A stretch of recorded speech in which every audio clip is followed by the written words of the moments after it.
about fermented foods and why should we eat fermented foods, even as diabetics. So what is fermentation? Well, fermentation is the breakdown of yeast and bacteria that convert sugars and starches into lactic acid. So this one that we're going to do, this fermentation, because there's three, we're going to concentrate on lactofermentation. Has nothing to do with lactotolerance. It's actually from lactic acid. So what is lactic acid? Well, it feasts off of the starches and sugars, and it propagates. It continues to produce. It's pretty cool, and it also then preserves itself. And what it needs to have in order to be safe is that anaerobic environment. So what is that? It's actually free of oxygen, so everything needs to be submerged into a brine. Why should we eat fermented foods? Well, there are so many health benefits to fermented foods. It provides us a very healthy gut with those natural probiotics, and which then increases our health immune system. As a diabetic, why should you eat fermented foods? Should you? Yes, fermented foods is so good for you as a diabetic. One, because it's low in carbohydrates, and there's added fiber, and again, it increases that immune system. The cool thing too about this lactofermentation process is that it absorbs those carbohydrates so that you don't have sugar spikes. So that's really great, right? The other thing about this type of fermentation is that it really absorbs the nutrients. So you're getting a lot of value to your body. We've covered what fermentation is and the type of fermentation that we're going to do. Now we're going to show you exactly how to do some sauerkraut. Sauerkraut is so easy to do, and you're kind of thinking, is it safe? How is it safe? Well, that's what that lactic acid does in the breakdown of it. So when you take your cabbage, what you want to do first is to make sure that you have a weight. So sometimes we don't have scales at home, right? A lot of times we don't. But if you're getting cabbage from a local farmer, most likely that farmer has a scale. If you're getting cabbage from the grocery store, obviously they're going to have a scale there too. So the reason why you want to make sure that you weigh your cabbage, especially if you don't have a scale, is so that you know how much salt. So a really good rule of thumb is about a 5-pound head of cabbage to 3 tablespoons of salt. So this one in particular, I weighed up and it's not quite 3, so I'll have to do that conversion. It's about 1.5 pounds. And with the cabbage, of course, it's grown, on the ground. So you're going to have pieces of the leaves that aren't going to be very delightful. We're going to tear those off. All right. So as you see, we're going to tear off the first layers of that cabbage. And then what we're going to do, I'm going to put these to the side. What we're going to do is we're going to cut it down the middle. And what's so great about this is that it's so easy to do at home. It's so easy. So as you can see, what I'm going to do now is I'm going to cut those cores out. So safety, always cut down.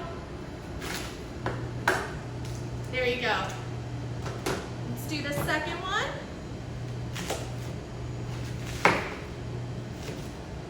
I still have a few blemishes on the leaves, so what I'm going to do is just cut that off before I even get started.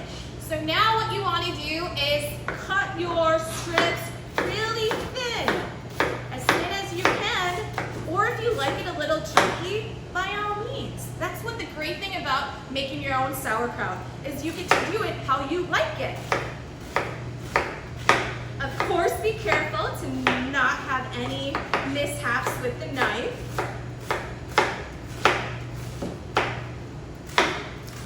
The really great thing about this cabbage, especially cutting, is I can really smell the aroma, the freshness of it. So I get pretty excited with sauerkraut. All right, so now what's next? Well, grab yourself a bowl like so. You really want to make sure you're breaking it all apart.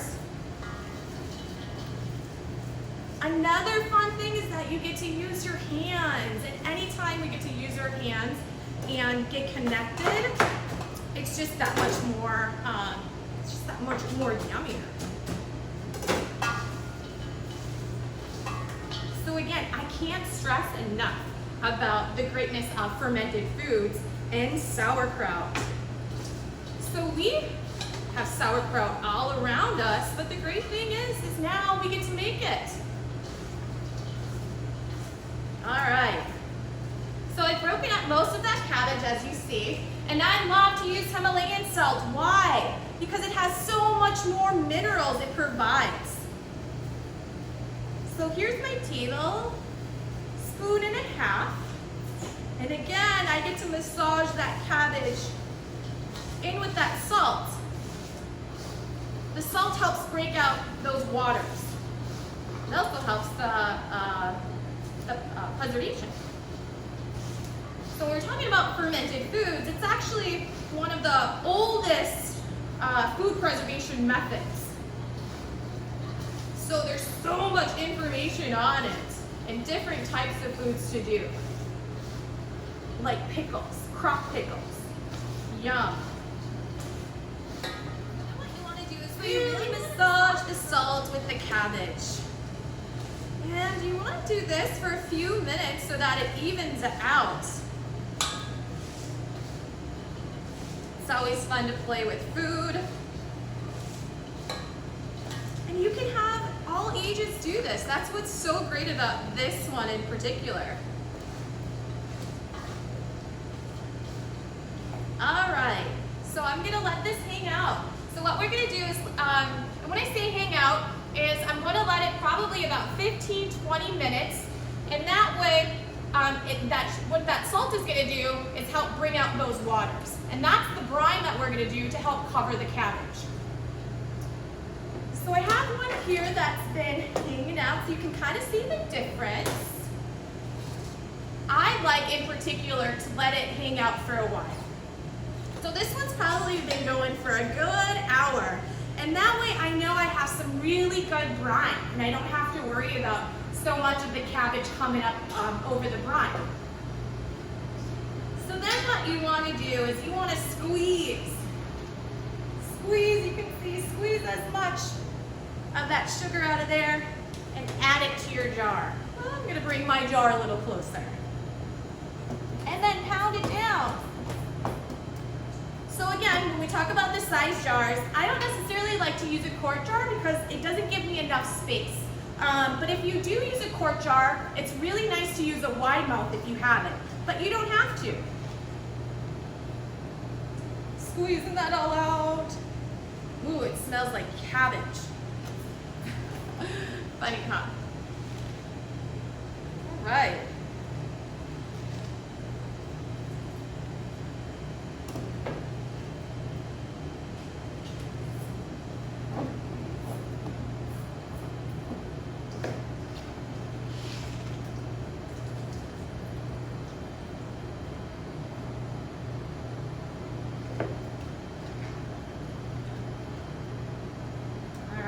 You're still going to use this brine though. And you're going to keep pushing down that cabbage as much as you can. See those juices and the bubbles. The other thing this is going to produce is some gas.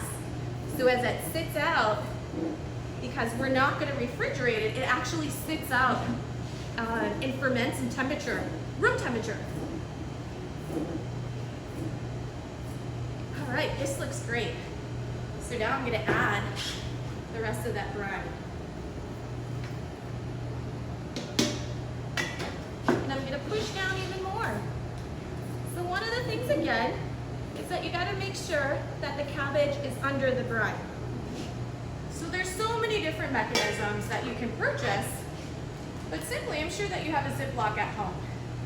And what we did is put water in there so it becomes a weight. So it's pretty inexpensive.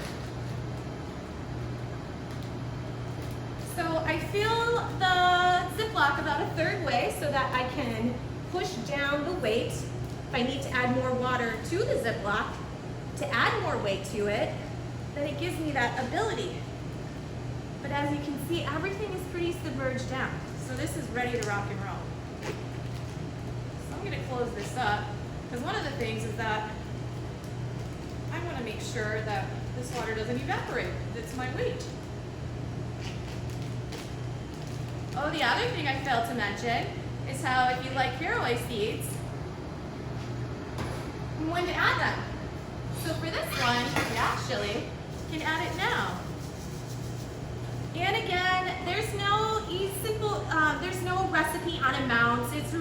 what flavor that you like. Some like caraway seeds, some don't. I don't necessarily, but I do like adding carrots to my sauerkraut. Ooh. And you're thinking, what is the smell or taste of the caraway seeds? And it always reminds me of rye bread.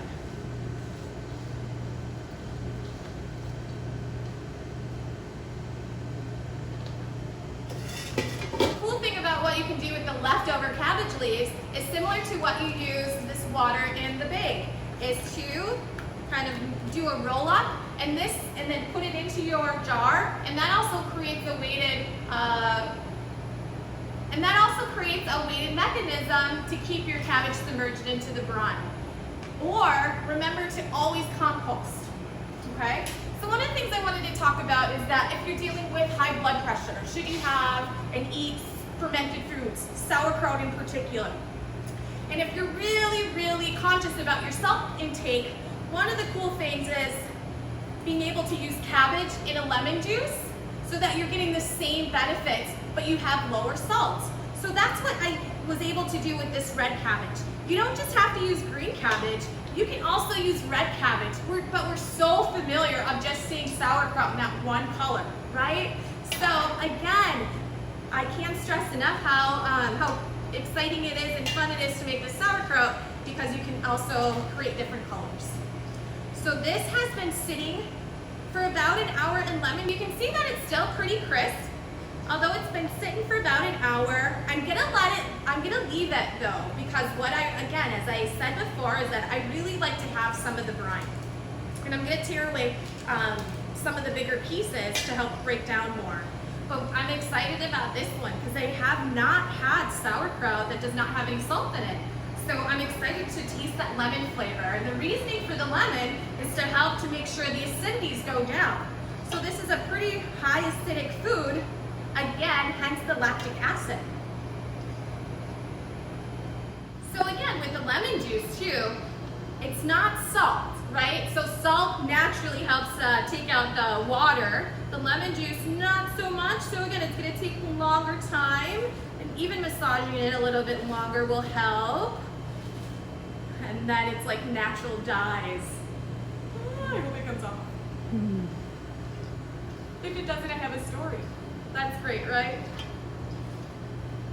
Okay, so again, I'm gonna let this sit even longer, maybe another hour out before I jar it. Try to clear here.